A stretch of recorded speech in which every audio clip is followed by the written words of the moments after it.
This is a demonstration to show how to solve question 8 on page 250 for similar shapes. So you're given two rectangles, A, B, C, D, which I've drawn in black, and a smaller rectangle, B, C, E, F, which I've drawn in red.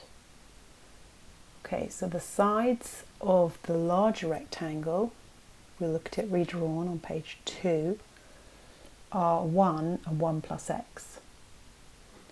And I've redrawn the red rectangle to show it has sides x and 1.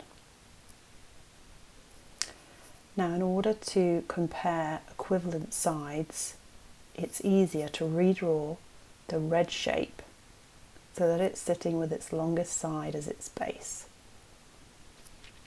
So here we've got the two rectangles in the same orientation. Both have their longest sides as their base.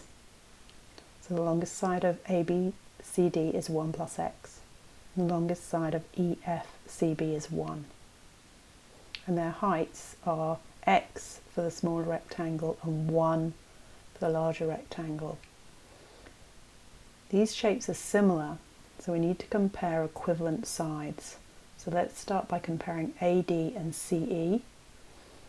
So AD has length 1 and EC has a length of x, so the ratio of those sides is 1 to x.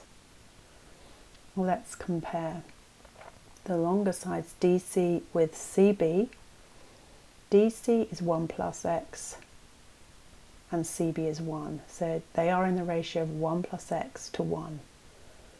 And blue, I've reminded myself that these ratios must be the same as the shapes are similar.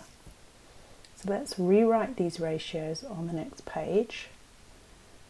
The first ratio we had was 1 to x, and the second ratio was 1 plus x to 1. And these two ratios are equal.